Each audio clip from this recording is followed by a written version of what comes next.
দুই দিন আগের একটি ঘটনা আপনারা সবাই জানেন। একটা মেয়ে তার বাবাকে হত্যা করছে এবং ভিডিও করছে, লাইভ ভিডিও।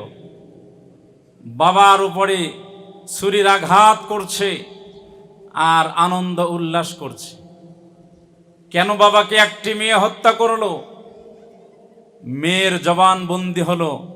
মেয়ে বলছে, এই জালিম বাবা আমাকে ধর্ষণ করেছে, জালিম বাবা আমার উপর জুলুম করেছে, নির্যাতন করেছে। মেয়ে সেই বাবার নামে মামলা করেছিল, বাবাকে কারাগারে বন্দী করা হয়েছিল। তারপর আবার যখন বাবা ছাড়া পেয়েছে, পাওয়ার পরে আবারও মেয়ের উপরে একই জুলুম আর নির্যাতন শুরু করে দিয়েছিল।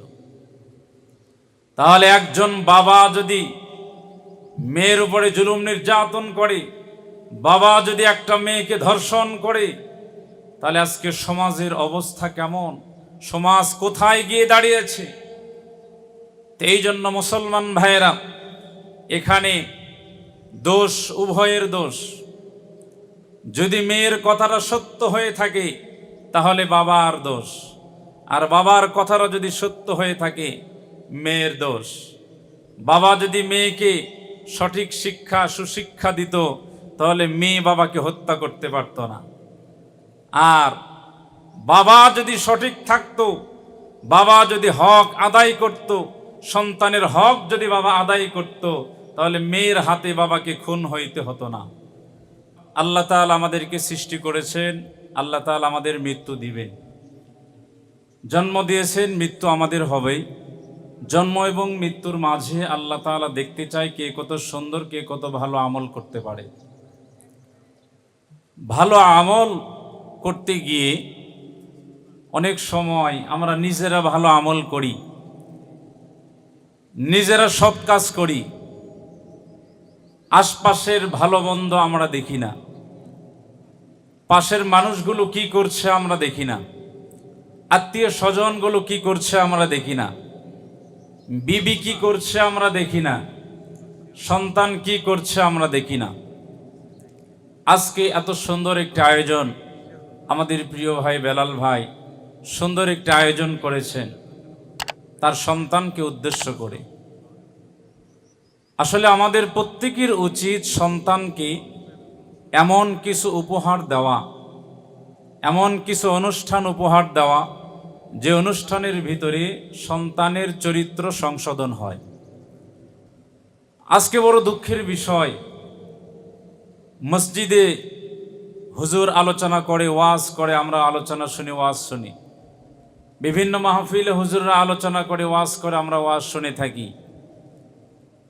ওয়াজের মাধ্যমে পরিপূর্ণ সংশোধন আসবে না যতক্ষণ না আমি নিজে সংশোধন হব। আমার সন্তান কি করছে এটা আমাকে দেখতে হবে, আমার সন্তানকে আরেকজন ভালো করে দিবে না। দুই দিন আগের একটি ঘটনা আপনারা সবাই জানেন। একটা মেয়ে তার বাবাকে হত্যা করছে এবং ভিডিও করছে, লাইভ ভিডিও। বাবার উপরে ছুরির আঘাত করছে আর আনন্দ উল্লাস করছে। কেন বাবাকে একটি মেয়ে হত্যা করলো? মেয়ের জবানবন্দি হলো। মেয়ে বলছে, এই জালিম বাবা আমাকে ধর্ষণ করেছে, জালিম বাবা আমার উপর জুলুম করেছে, নির্যাতন করেছে। মেয়ে সেই বাবার নামে মামলা করেছিল, বাবাকে কারাগারে বন্দী করা হয়েছিল। তারপর আবার যখন বাবা ছাড়া পেয়েছে, পাওয়ার পরে আবারও মেয়ের উপরে একই জুলুম আর নির্যাতন শুরু করে দিয়েছিল। তাহলে একজন বাবা যদি মেয়ের উপরে জুলুম নির্যাতন করে, বাবা যদি একটা মেয়েকে ধর্ষণ করে, তাহলে আজকে সমাজের অবস্থা কেমন? সমাজ কোথায় গিয়ে দাঁড়িয়েছে? এই জন্য মুসলমান ভাইয়েরা, এখানে দোষ উভয়ের দোষ। যদি মেয়ের কথাটা সত্য হয়ে থাকে তাহলে বাবার দোষ, আর বাবার কথাটা যদি সত্য হয়ে থাকে মেয়ের দোষ। বাবা যদি মেয়েকে সঠিক শিক্ষা সুশিক্ষা দিত তাহলে মেয়ে বাবাকে হত্যা করতে পারত না। আর বাবা যদি সঠিক থাকতো, বাবা যদি হক আদায় করত, সন্তানের হক যদি বাবা আদায় করত, তাহলে মেয়ের হাতে বাবাকে খুন হইতে হতো না।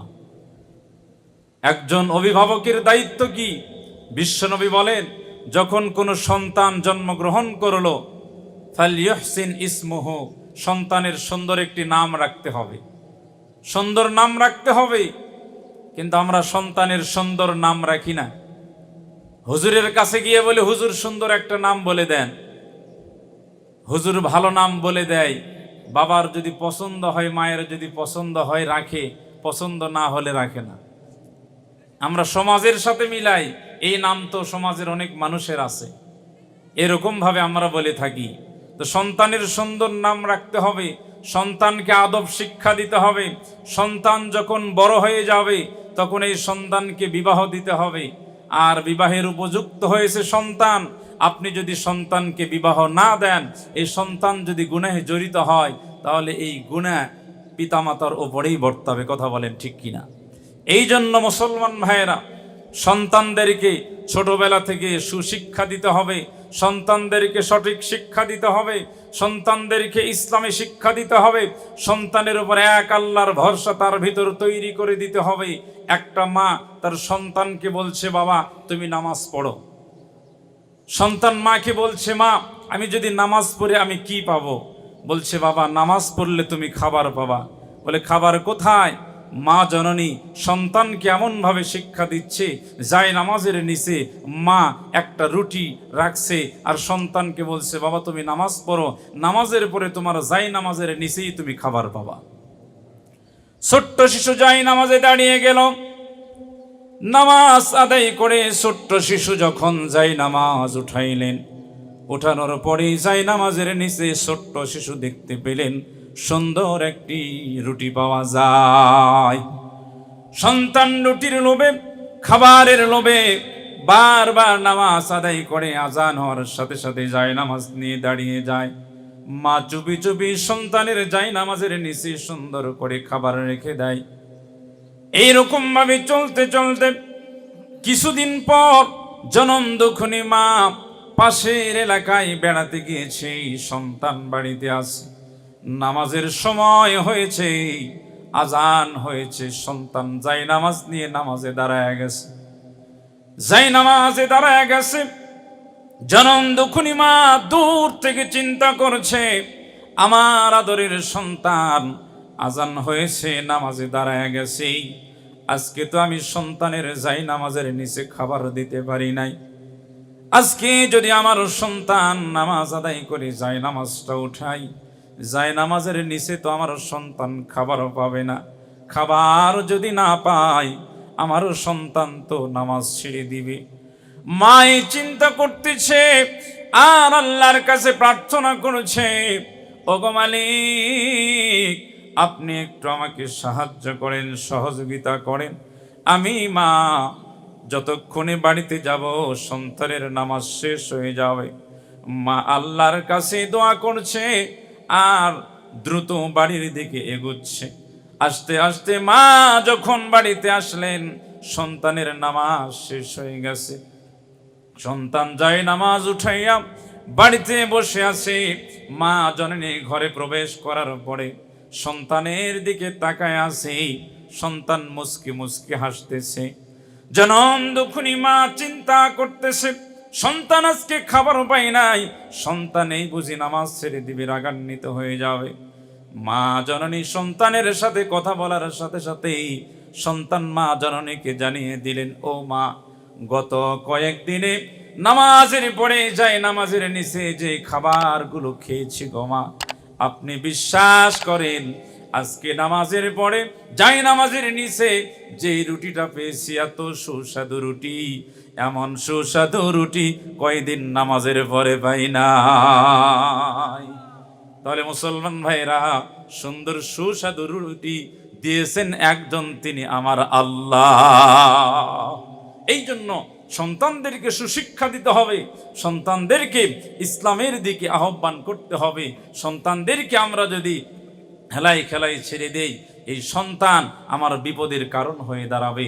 এই জন্য আসুন আমরা প্রত্যেকেরা নিজেদের সন্তানকে ইসলামের পথে পরিচালিত করি। আল্লাহ রাব্বুল আলামিন আমাদের সবাইকে ইসলামের জন্য, দ্বীনের জন্য কবুল করুক। এবং আজকের সুন্দর একটি আয়োজনে অনেক মুফাসসিরগণ, আলোচিত বক্তাগণ উপস্থিত হয়েছেন। আমরা সকলে তাদের জন্য দোয়া করছি, আল্লাহ তাআলা সকলের কণ্ঠকে বিশ্বময় কবুল করুক। এবং আজকে যিনি আয়োজন করেছেন প্রিয় ভাই বেলাল ভাই, আল্লাহ তাআলা তাকেও সুস্থতার সাথে নেক হায়াত দান করুক। আল্লাহুম্মা আমিন। ওয়া আখিরু দাওয়ানা আলহামদুলিল্লাহি রাব্বিল আলামিন। আসসালামু আলাইকুম ওয়া রাহমাতুল্লাহি ওয়া বারাকাতুহু।